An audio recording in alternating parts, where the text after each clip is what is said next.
পাহাড় ফেটে বেরিয়ে আসবে আগুন, আর এই আগুনই হবে কেয়ামতের সূচনা। কিন্তু কোথায় এই পাহাড়? এই নিয়ে অনেকের মনে রয়েছে ধোঁয়াশা। একাধিক ইসলামিক স্কলারের দাবি, কেয়ামতের আলামত নিয়ে সাবধান বার্তা দিয়ে মহানবী যে পাহাড়ের কথা উল্লেখ করেছেন, এই পাহাড়ের অবস্থান মদিনাতেই। চলুন তাহলে দেখে নেওয়া যাক কোথায় আছে এই পাহাড়। সেই সাথে জানবো কেয়ামতের সূচনা নিয়ে 1400 বছর আগে ঠিক কি বলে গেছেন বিশ্বনবী।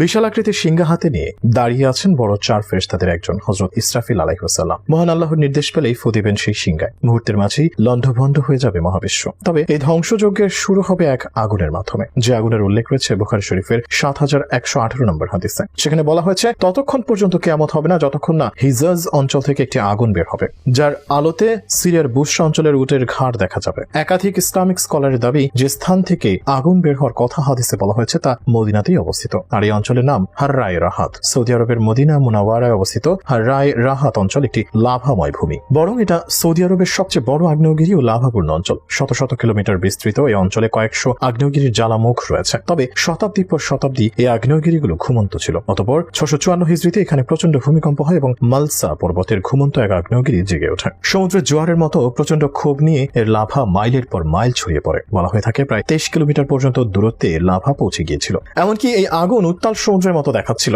মক্কা ও সিরিয়া থেকে এটা দেখা গিয়েছিল। বিশাল আকৃতির পাহাড় পুড়ে কয়লা হয়ে গেছে, যে পাহাড় আজও দাঁড়িয়ে আছে মদিনার বুকে। কিন্তু কিভাবে এই আগুনের সৃষ্টি হয়েছে সেই ইতিহাস খুঁজতে গিয়ে জানা গেছে যে হিজরি 654 সালের জুমাদ আল উখরা মাসের শুরুতে মদিনার পূর্ব দিকের পাহাড় থেকে ভয়ঙ্কর শব্দ বের হতে থাকে। সোমবার থেকে শুরু হয়ে শুক্রবার পর্যন্ত প্রায় 5 দিন মদিনাবাসী এই আওয়াজে প্রকম্পিত থাকে। শুক্রবারের সেখানে কিয়ামত সদৃশ অবস্থা সৃষ্টি হয়। উহুদের আশেপাশের পাহাড়গুলোয় দাউ দাউ করে আগুন জ্বলে ওঠে। ধীরে ধীরে আগুনের পরিমাণ ও পরিধি কেবল বেড়েই চলে। কয়েক মাইল পর্যন্ত আগুন ছড়িয়ে পড়ে। দিন যায়, সপ্তাহ যায়, আগুন সমানভাবে প্রজ্বলিত থাকে। একসময় মাস কেটে যায়, কিন্তু আগুন নেভে না। উহুদ পাহাড়ের আশেপাশের উপত্যকাগুলো আগুনে ভরে যায়। ভয়ঙ্কর স্ফুলিঙ্গ সামনের সবকিছু খেয়ে ফেলতে থাকে। পাথরের পাহাড়গুলো একের পর এক পুড়ে কয়লা হয়ে যেতে থাকে। মদিনাবাসীর এই দিনগুলোর ঘরে কোনো প্রদীপের দরকার হতো না। বলা হয় মক্কা থেকে মানুষ এই আগুনের ঝলক দেখতে পেত। তাই মায় বসে আগুনের আলোতে মানুষ লিখতে পারত। শামের বুশরা শহরের মানুষ এই আগুনের আলোয় নিজেদের উটের ঘাড় দেখতে পেত। মদিনাবাসী নবীজির মসজিদে গিয়ে আশ্রয় নেয়, তওবা ও কান্নাকাটি করতে থাকে। আল্লাহর রাসূলের কবরের কাছে বসে দোয়া ও ইস্তেগফার পড়তে থাকে।